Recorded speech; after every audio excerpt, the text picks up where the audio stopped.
I had been trying to improve my English for a long time. I followed all the advice, watched videos about grammar, memorized vocabulary lists, listened to English podcasts every morning. But still, when it came time to actually use the language, I froze. I couldn't find the right words, and I felt unsure of myself. It was frustrating. I knew so much, but I couldn't express it. That's when I realized something. Language isn't just about knowledge, it's about feeling. It's not just something you study. It's something you live. When you hear stories in English, real, everyday stories, you start to connect with the language emotionally. You stop thinking word by word and start thinking in ideas.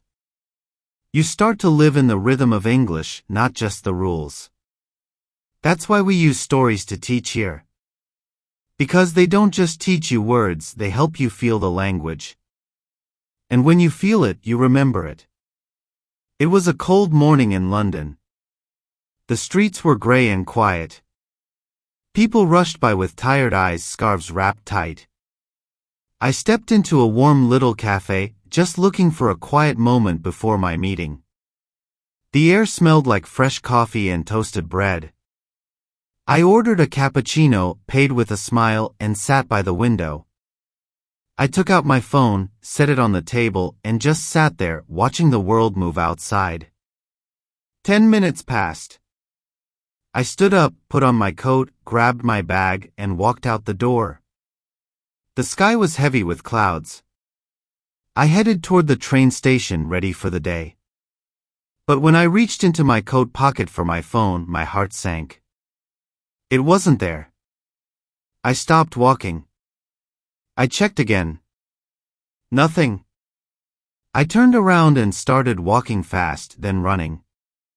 Back through the streets, back to the cafe. I opened the door, breathing hard. And there it was, my phone, sitting quietly on the table where I left it. The barista looked at me with a knowing smile and said, "Forgot something?" I nodded and laughed, both embarrassed and relieved. That tiny moment stuck with me. It reminded me how fast we move through life and how easy it is to leave things behind when we're rushing. And honestly, that's true with language too. We rush to learn more and more, but sometimes we forget to slow down and connect with what we already know. Let's take a moment to highlight some useful phrases and expressions from that story so you can use them naturally. Woke up with tired eyes is a nice way to describe someone early in the morning looking sleepy. Scarf wrapped tight paints a clear picture of someone bundled up in the cold. Left it on the table is an everyday way to say you forgot something in a place. Forgot something is casual and very commonly used when someone leaves something behind. Breathing hard is a natural expression for when you've been running or moving fast. Knowing smile means a smile that says they understand what happened without needing many words.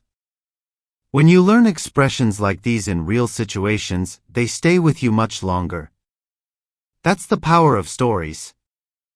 You're not just memorizing English, you're living it, one small moment at a time. We upload a new video like this every single day. If you're serious about improving your English in a natural way, one that actually sticks, come back tomorrow. This is your space to grow in English with real stories, real feelings, and real progress. See you in the next one.